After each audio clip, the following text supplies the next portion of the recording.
नमस्कार. आजची आपली रेसिपी आहे शेंगदाण्याची चिक्की. तर गुळपट्टी पण याला म्हणतात. तर ही कशी बनवायची हे आपण आज बघणार आहोत.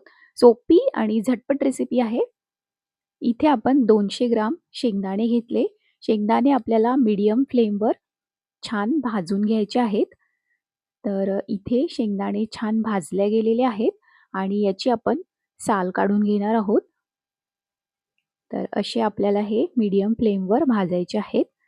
तर इथे शेंगदाण्याची साल आपण काढून घेतली आणि इथे आपण 250 ग्राम गूळ घेतला आहे.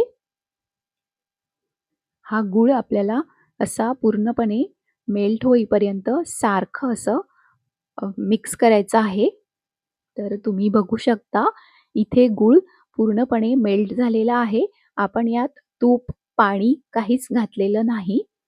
तर याचा आपल्याला असा गोळीबंद पाक करून घ्यायचा आहे. तर तुम्ही बघू शकता इथे पाक तयार, गुळाचा हा पाक तयार झालेला आहे आणि यात आपण शेंगदाणे घातले आहेत आणि हे आपल्याला असे छान मिक्स करून घ्यायचे आहे.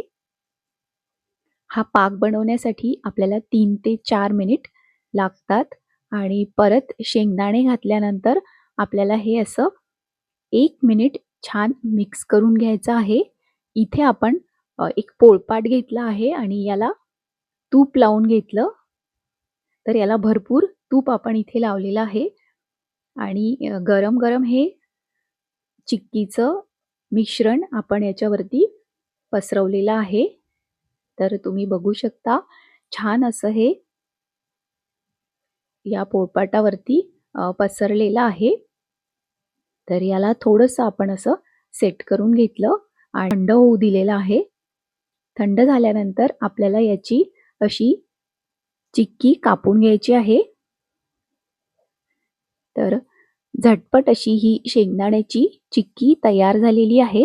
तर आपण जो गूळ घेतला आहे हा चिक्कीचा गूळ आपण इथे वापरलेला आहे आणि 200 ग्राम शेंगदाण्याला 250 ग्राम गूळ आपण घेतलेला आहे. तर इथे आपली झटपट अशी ही शेंगदाण्याची चिक्की तयार झालेली आहे.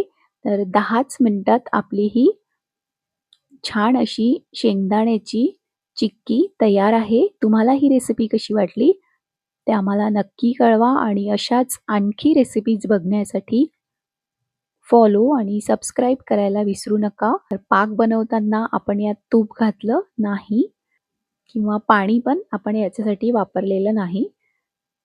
तर शेंगदाणे आणि गूळ 2च गोष्टींपासून आपली ही शेंगदाण्याची गुळपट्टी तयार झालेली आहे.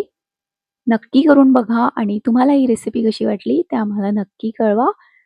तर इथे आपली ही गुळपट्टी तयार झालेली आहे.